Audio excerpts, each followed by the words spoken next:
നദ റമദാൻ ഇവിടെ സമാപിക്കുകയാണ്. 30 ദിവസം തുടർച്ചയായി നമുക്ക് വീഡിയോ പോസ്റ്റ് ചെയ്യാൻ പറ്റി, അൽഹംദുലില്ലാ. ഇപ്പം നദ എന്ന് പറഞ്ഞാൽ മഞ്ഞ് കണങ്ങൾ എന്നാണ് അർത്ഥം.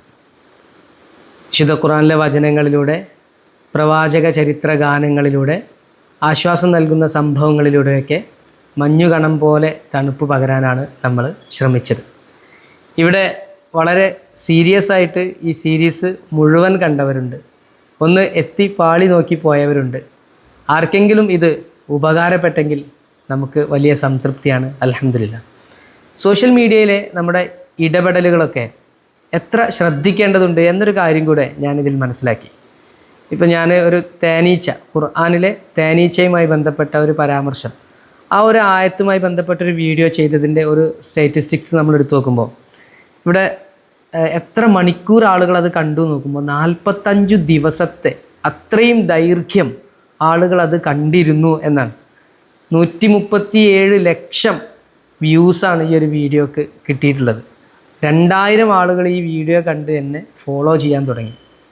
അപ്പോൾ നമ്മൾ സംസാരിക്കുന്ന, നമ്മൾ അപ്ലോഡ് ചെയ്യുന്നൊരു വീഡിയോ എത്ര സമയമാണ് ആളുകൾ അതിൻ്റെ പിന്നാലെ കൂടുന്നതെന്ന് ആലോചിക്കുമ്പോൾ അവിടെ വലിയൊരു റെസ്പോൺസിബിലിറ്റി നമുക്കില്ല എന്നുള്ളതാണ്. അപ്പോൾ 1000 ആൾ കൂടുന്നൊരു സദസ്സാണെങ്കിൽ നോക്കൂ, ഈ കാണുന്ന അത്രയും ആളുകൾ അവിടെ കൂടുന്നുണ്ട്. 10,000 ആണെങ്കിൽ ഇത്രയും ആളുകൾ പങ്കുചേരുന്നു. 1,00,000 ആണെങ്കിൽ എത്ര വലിയൊരു ജനക്കൂട്ടാണ് ഈ കാണുന്നത്. അപ്പോൾ 1,000,000 10 ലക്ഷം ആളുകളാണെങ്കിലോ, ഞാൻ ആ പാടിയ പാട്ടിനെ പറ്റിയുള്ള തത്തബലി എന്നുള്ള പാട്ട്, അത് ഒരു 10 ലക്ഷത്തോളം 1 മില്യൻ്റെ അടുത്ത ആളുകൾ കാണുകയുണ്ടായി.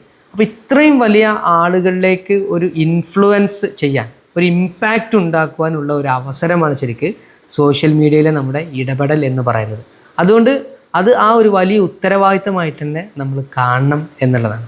അപ്പോൾ നമുക്ക് നല്ല ഉപകാരപ്രദമാവുന്ന കണ്ടൻറ്റുകൾ, അതോടൊപ്പം ആളുകൾ ഇങ്ങനെ വളരെ സ്ട്രെസ്ഫുള്ളായിട്ടിരിക്കുന്ന സമയത്ത് അവർക്ക് ആശ്വാസം നൽകുന്ന എന്തെങ്കിലും ഒരു സംഗതി, അത് നല്ലൊരു സംസാരത്തിലൂടെ, പാട്ടിലൂടെ ഒക്കെ പകർന്നു കൊടുക്കാൻ കഴിഞ്ഞാൽ വലിയ ഒരു സൗഭാഗ്യമാണ് നമുക്ക് കിട്ടുന്നത്.